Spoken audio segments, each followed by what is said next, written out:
Sunod-sunod na bugso ng demonyong enerhiya ang kumalat sa espada ng Hilagang Tala. Ang buo niyang katawan ay nabalot sa itim na demonyong enerhiya. Mula sa makinang na espada, isang nakakatakot at di pangkaraniwang itim na aura ang sumiklab. Mula sa kanyang malamig na bibig, binigkas niya ang sining ng espada, pagwasak ng bituin. Ang espada ng Hilagang Tala ay tuluyang naging itim. Sa isang hagupit, sa gitna ng itim na demonyong enerhiya, ay may nakatagong sinag ng malamig na taglagas. Direkta nitong hinati ang kalangitan sa dalawa. Ang siwang na iyon ay dumagundong habang mabilis na gumapang patungo kay Judy. Si Judy, na nasa ilalim ng kapangyarihan ng espadang iyon, kahit na isang eksperto sa antas na wuzon ay nakaramdam ng panginginig. Isang malakas na pagsabog ang umalingaw-ngaw sa himpapawid. Isa sa mga banal na kamalayan na nakatuon kay Leong Xiao ay biglang bumagsak. Isang kakaibang liwanag ang bumulusok sa itim na demonyong enerhiya, na lumikha ng marahas na pagyanig na parang sinag ng araw na tumatagos sa kadiliman ng gabi. Isang eksperto sa antas na siyam na langit na wudi ang lumitaw. Sa isang dampi ng kanyang palad, agad niyang winasak ang sining ng espada. Walang galang na bata. Ang lakas ng loob mong magpakitang gilas dito sa May Valley. Ang tingin ng wudi na iyon ay kasing talim ng yelo, para itong dalawang patalim na tumusok sa puso ni Leong Xiao. Klang! Isang sinaunang tunog ng kampana ang umalingaw-ngaw. Ang kampana ng imperyo ay naglabas ng mga gintong sinag na dumapo sa kanyang katawan, na nagsimulang supilin ang demonyong enerhiya. Nagulat si Leong Xiao at dali-daling pinakalma ang kanyang sarili. Bagamat hindi niya tuluyang nawala ang kontrol, at mayroon pa siyang kamalayan, naapektuhan pa rin siya ng masasamang emosyon. Ito ay isang bagay na hindi dapat mangyari sa kanya. Habang tumutunog ang kampana ng imperyo, unti-unting nawala ang itim na aura sa kanyang katawan, at sa isang iglap ay bumalik siya sa normal. Namilog ang mga mata ni Li Feiyu sa pagkabigla. Ang kapangyarihan ng ataking iyon ay hindi bababa sa isang wuzon, at kahit siya ay nakaramdam ng malaking banta. Ang pagbabago sa katauhan ni Leong Xiao ay lalo niyang ipinagkamali bilang isang makapangyarihang lihim na pamamaraan. Ang kanyang mga mata ay nagpakita ng pag-ingat at kabigatan. Dati, inakala niyang kahit may mga alas si Leong Xiao, hinding-hindi ito magiging kapantay niya. Ngunit matapos ang ataking puno ng demonyong enerhiya, tiningnan na niya si Leong Xiao bilang isang kapantay, at hindi na siya nangahas na maliitin pa ito. Ang wudi na iyon ay nagbuga ng hangaring pumatay. Ang imperyong aura ng siyam na langit ay bumuhos at bumagsak kay Leong Xiao. Bata pa, natuto lang ng ilang masasamang pamamaraan, ay naghahari-harian na kung saan-saan. Ngayon, tuturuan kita ng leksyon para sa iyong mga nakatatanda. Nagbago ang ekspresyon ni Leong Xiao. Ang mga ekspertong wudi na ito ay masyadong palalo at mahilig gamitin ang kanilang imperyong aura para supilin ang iba, na tila ba kinagigiliwan nila ito. Gusto niyang sampalin ang kalaban, ngunit sa kasamaang palad, kahit hindi siya takot sa imperyong aura, hindi niya rin ito maiiwasan. Isang malamig na boses ang umalingaw-ngaw mula sa malayo. Biglang nagbago ang kulay ng kalangitan. Isang napakalakas na presensya ang mabilis na papalapit. Disiplinahin si Young Master yon? Pagdating ko pa lang ay may narinig na agad akong ganito ka-interesanteng bagay. Gusto kong makita kung sino ang mayabang na nagsasalita ng ganyan. Kasabay ng boses na yon, sunod-sunod na sigaw ng mga mandirigma ang narinig. Naku! May nakapasok sa lambak. Nagulat at natakot ang ekspertong wudi. Tumingin siya at sa isang iglap, ang sikat ng araw ay biglang nagdilim. Tanging sa apat na sulok ng kalangitan ang may kumikinang na aurora, na nagiging mga gintong simbolo na magkakadugtong. Gamit ang apat na sulok bilang hangganan at ang buong kalangitan bilang selyo, isang higanteng marka ang dumagundong pababa. Isang anino ng tao ang bahagyang lumitaw sa kalangitan, ngunit hindi makita ng malinaw ang kanyang mukha. Mahina niyang binigkas, selyo ng langit at lupa. Kasabay nito, isang tao pa ang lumitaw sa himpapawid. Sa isang sulyap at isang hakbang, nakarating na siya sa tabi ni Leong Xiao at nag-aalalang nagtanong, Young Master yon, ayos ka lang ba? Ang dumating ay walang iba kundi si Mo Xiaochuan. Umiling si Leong Xiao. Wala akong problema. Bakit ka na parito? Huwag kang basta-basta nananakit ng tao. Paano kung mapatay mo siya? Naging maitim ang mukha ni Mo Xiaochuan at nahihiyang sinabi, ito mag-ingat ako sa susunod. Nagtimpi naman ako, hindi siguro siya mamamatay, di ba? Tumingala siya at matagal na tumingin sa kalangitan, ngunit hindi niya nakita ang wudi na bumabagsak. O, posible kayang napalipad na siya patungo sa kalawakan. Sumigaw si Leong Xiao, huwag kang magsalita ng walang katotohanan. Sa tingin mo ba isa kang sukdulang Woody na kayang baguhin ang sansinukob at pagbaliktarin ang araw at buwan? Araw ngayon, saan ka naman makakakita ng kalawakan? Nagkunwari siyang nag-iisip at sinabi, ang hula ko, baka napalipad na siya patungo sa araw. Sinabi ni Mo Xiaochuan, Young Master yun, hindi natin nakikita ang araw ngayon. Habang blanko ang kanyang ekspresyon, sinabi ni Leong Xiao, kaya nga hindi natin nakikita ang araw. Dahil pagkatapos mong paliparin siya papunta roon, hindi na rin natin siya makikita. Iyon ang lohikal. Sina Judy at Li Feiyu ay pinagpawisan habang nakikinig sa usapan ng dalawa, ngunit higit pa roon ang kanilang pagkabigla. Isang di pangkaraniwang pagkamangha ang umusbong sa kanilang mga puso. Isang napakalakas na Woody pero parang utusan kung pagsabihan ni Leong Xiao, at kitang-kita pa ang paggalang at pagsunod nito ng walang pag-aalinlangan. Bukod sa pagkabigla, labis na nag-aalala si Judy. Tumingin siya sa langit, ang ekspertong pinalipad kanina ay isa sa 2 Woody lamang ng pamilyang Mai. Ang isa pang Woody ay nagtatago na ngayon at hindi nangangahas na magpakita pa. Mula sa malayo, patuloy na naririnig ang mga sigawan. Naku! Naku! May nakapasok sa lambak. Hulihin sila! Dalhin sila kay Judy. Nagbago ang ekspresyon ni Mo Xiaochuan at sumigaw, naku! Masyado akong mabilis, naiwan sa likod sina Hao Yuan. Akmang babalik na sana siya para sagipin sila nang makita niya ang isang grupo ng tao na mabilis na papalapit. Nabihag na pala ng mga mandirigma ng lambak sina Mai Dongger, Hao Yuan at Xiao Xuanzi. Iniharap sila at ang mandirigmang iyon ay yumuko para magulat. Judy, ang mga taong ito ay basta na lang pumasok sa lambak at nabihag na namin. May isa pang eksperto na hindi namin alam kung nasaan, pero tila-tila lumipad siya papunta sa direksyong ito. Hindi niya napansin si Mo Xiaochuan na hindi kalayuan. Lihim niyang sinulyapan ang nagkalat na mga labi sa paligid at nabigla, hindi kaya si Judy mismo ang nagparusa sa taong iyon. Namutla ang mukha ni Judy at sumigaw, manahimik kayong lahat. Pakawalan niyo sila ngayon din. Habang namumutla, tumingin si Judy sa kalangitan. Tila may anino ng taong bumabagsak mula sa itaas. Pinigilan niya ang takot sa kanyang puso at buong tapang na lumapit kay Mo Xiaochuan. Magalang siyang nagsalita, ang pinuno ng pamilyang Mai ay bumabati sa inyo, kamahalan. Maaari ko po bang malaman kung ano ang aming naging atraso sa inyo para basta na lang kayo pumasok at manakit ng mga tao sa aming Mai Valley? Mahinang sinabi ni Mo Xiaochuan, wala lang. Trip ko lang. Sa mundong ito, ang malakas ang nirerespeto. Mas malakas ako sa iyo, kaya kung anong gusto kong gawin, gagawin ko. Hindi ba? Nahilo si Judy nang marinig ito. Inakala niyang kahit paano ay gagamit ng katwiran ang kalaban, halimbawa, para tulungan si Leong Xiao. Kung ganoon, nakahanda na sana ang kanyang mga isasagot. Ngunit hindi niya inasahan na babaliwalain nito ang dangal ng isang eksperto at diretsahang magsalita na parang isang basagulero. Kamahalan, tama po na ang malakas ang nirerespeto, ngunit sa mundong ito, kailangan pa rin nating isaalang-alang ang katwiran, hindi po ba? Mahinang sinabi ni Mo Xiaochuan, katwiran. Kung katwiran ang pag-uusapan natin, kamao ang isasagot ko sa iyo. Naglabas siya ng isang napakalamig na aura, na agad nagpanginig sa buong katawan ni Judy. Namutla siya, naggalit ang kanyang mga ngipin, ngunit hindi na siya nangahas na banggitin pa ang salitang katwiran. Ang mga tao sa paligid ay halos himatayin. Lalo na ang grupo mula sa Mai Valley na nagdala kay Mai Dongger, nanlaki ang kanilang mga mata at nanigas sa kinatatayuan, sa wakas ay nauunawaan na ang tunay na sitwasyon. Bahagya ng gumaan ang loob ni Judy. Buong tapang niyang hinarap si Mo Xiaochuan at sinabi, kamahalan, ngayong tapos na kayong maglibang, maaari ko po bang malaman kung kailan kayo alis?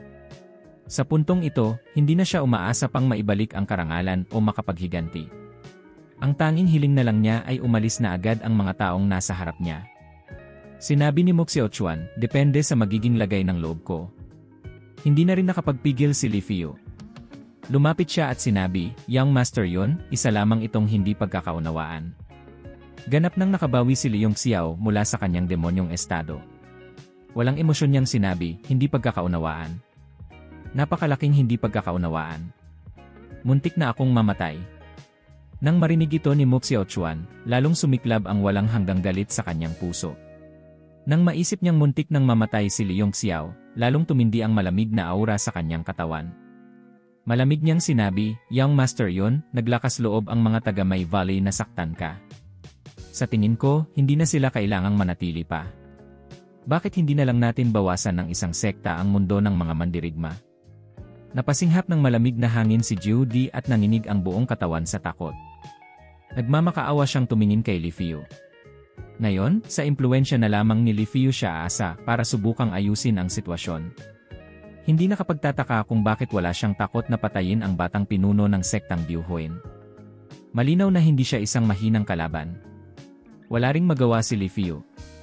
Kung si Leong Xiao lang ang kaharap, mas madaling kausapin. Ngunit dahil sa napakalakas at aroganteng pag-ugali ni Mo Xiaochuan, hindi niya alam kung paano siya pakikitunguhan. Kaya, kay Leong Xiao pa rin siya nagsalita. "Young Master yun, sabi nga nila, nagkakasundo lang ang mga hindi naglalaban. Isa lamang itong hindi pagkakaunawaan. Bukod pa riyan, kahit naging mayabang ang mga taga May Valley, malinaw na kulang pa sila sa lakas para saktan ka. Bakit hindi na lang natin pag-usapan ito ng mahinahon? Ang pamilyang Mai ay hindi nakikialam sa mga alitan ng kapangyarihan at walang away sa kahit anong grupo. Ang tanging malapit naming katrabaho ay ang alyansa ng mga mangangalakal. Bakit kailangan mo pa silang pahirapan?" Sinabi ni Leong Xiao, "Kung ganoon, kalimutan na natin ang nangyari. Ituring na lang nating hindi ito naganap." Nakahinga ng maluwag si Judy at tinapunan ng tingin ng pasasalamat si Li Fiu. Madali itong pag-usapan. Napansin din niya ang presensya ni Mai Dongger. Bahagya siyang kumunot noo.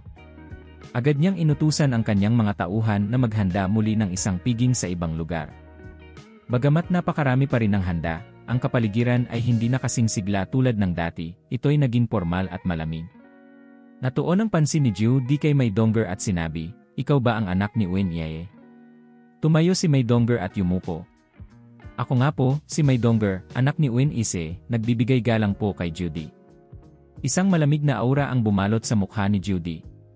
"Nakatagal ka pa hanggang ngayon. Masasabi kong napakaswerte mo." Kumunot ang noo ni Leong Xiao. "Anong ibig mong sabihin dyan?" Isang malungkot na ekspresyon ang lumitaw sa mukha ni Mai Dongger. "Hayaan niyo na po akong magpaliwanag. Si Dongger ay may likas na depekto sa katawan, isang natatanging kapansanan sa konstitusyon. Hindi siya dapat mabuhay ng lampas sa 10 taong gulang." Nagulat si Leong Xiao. "May ganyang klase pala ng kapansanan sa katawan? Ngunit sa nakikita ko, wala namang kakaiba sa kalagayan mo." Sinabi ni Mai Dongger, "Hindi ko rin po alam kung ano ang nangyari. Siguro po ay gumaling na ako." Isang bakas ng galit ang lumitaw sa mukha ni Judy. "Ile! Ang kapansanang iyan ay isa sa mga walang lunas na karamdaman sa buong mundo. Kahit ang isang ikasyam na antas na dakilang alkemista ay walang magagawa. Paanong gagaling ka ng kusa? Ngunit isang himala na nabuhay ka hanggang ngayon. Noon, dapat ay kasama kang pinarusahan ng iyong mga magulang, ngunit dahil sa iyong kondisyon, pinatawad ka ng aking ina at pinalayas na lang sa pamilyang Mai. Hindi ko akalain na maglalakas loob ka pang bumalik. Kung hindi dahil sa ginawa ng iyong ina noon, hindi sana mapupunta sa ganitong alanganing sitwasyon ang pamilyang Mai ngayon. At ngayon, gumawa ka na naman ng gulo, una mong kinalaban ang sektang Diuhuin, at ngayon kasama mo pa ang isang grupo para guluhin ang May Valley. Kayong mag-ina talaga ang sumpa ng pamilyang Mai." Pak!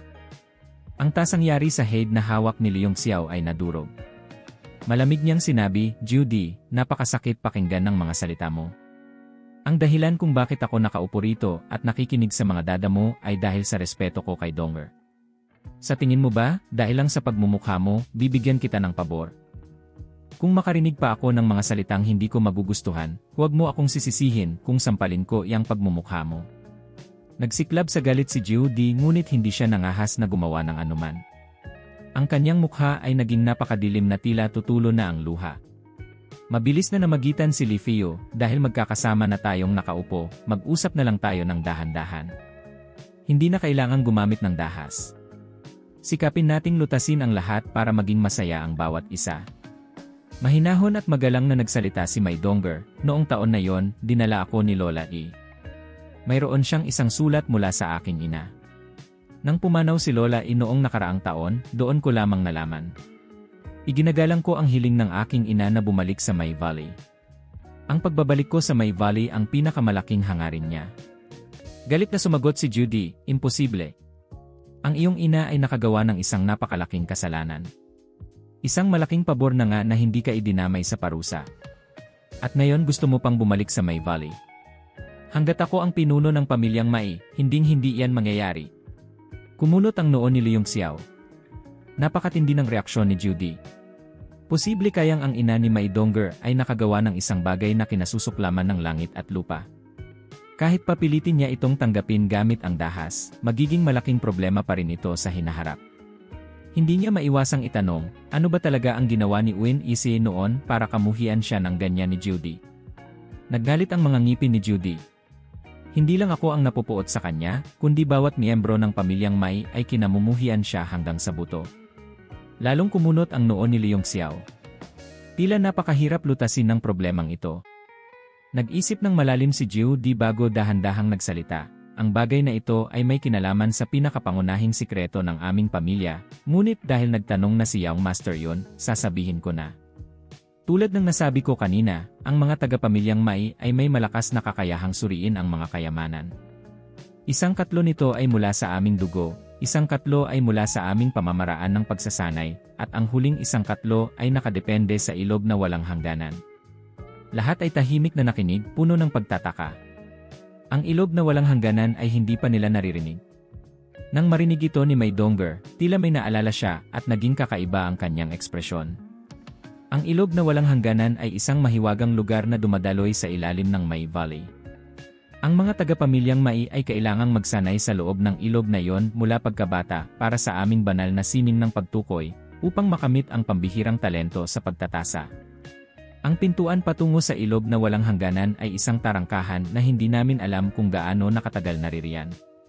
Sa tuwing may isisilang na batang babae sa aming pamilya, pagtuntong niya ng 5 taong gulang, kailangan niyang buksan ang malaking tarangkahan at pumasok sa loob para magsanay at sipsipin ang kapangyarihan ng tubig nito.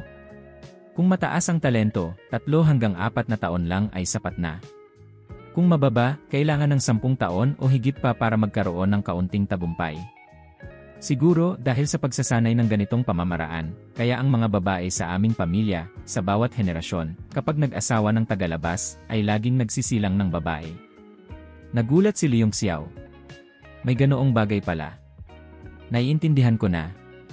Ibig sabihin ba, kapag nag-asawa na kayo, ang banal na sining na ito ay naililipat sa lalaki? Namula ng bahagya si Judy at tumango. Napakatalino ni Young Master yon. Tama yon. Kapag nagsama na ang lalaki at babae, ang esensya nito ay naililipat sa katawan ng lalaki. Kasabay ng patuloy na pagsasanay ng lalaki, unti-unti itong lumalaki hanggang sa makamit niya ang banal na sining ng pagtukoy. Ang proseso ay napakakomplikado at mahirap ipaliwanag sa ilang salita. Inalis ni Judy ang kanyang tingin at malamig na sinulyapan si Mai Dongger.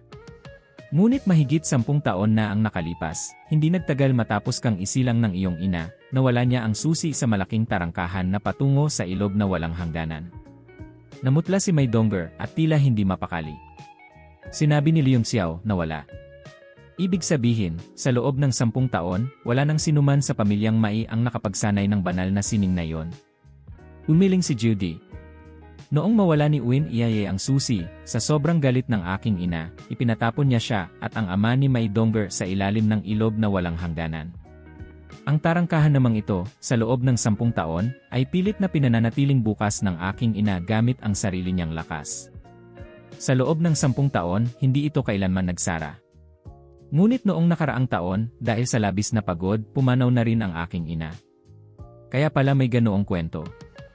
Hindi nakapagtataka kung bakit napakalamig ng pakikitungo ng mga taga May Valley kay Mai Dongger. Puno ng pagsisising sinabi ni Mai Dongger, paumanhin, Judy. Para sa aking ina, humihingi ako ng tawad sa iyo at sa yumaong pinuno.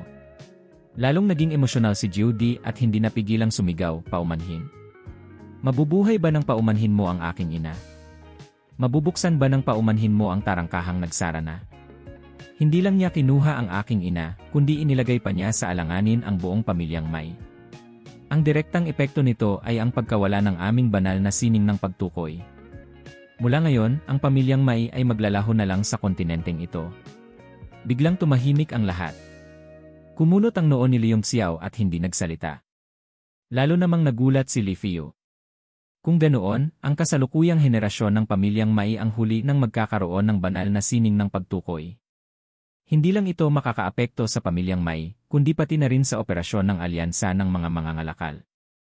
Biglang nagsalita si Leong Xiao, Judy, gusto mong gumawa ng isang walang kapantay na sandata para wasakin ang tarangkahang iyon, hindi ba?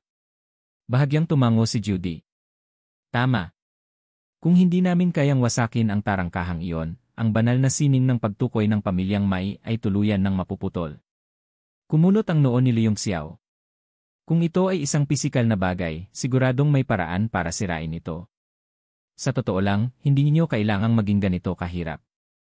Kung gagastos kayo ng malaking halaga para umupa ng ilang sukdulang woody, hindi ba mas magiging epektibo iyon?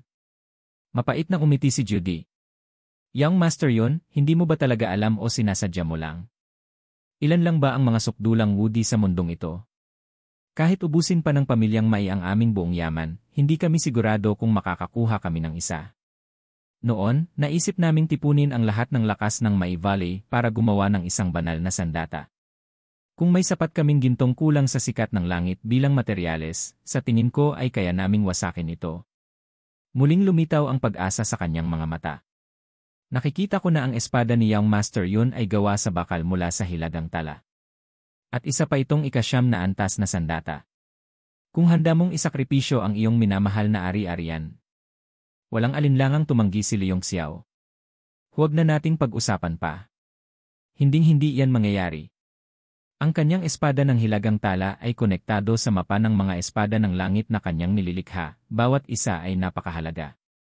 Sinabi ni Judy, paano kung hahayaan kong bumalik si Mai Dongger sa pamilyang Mai?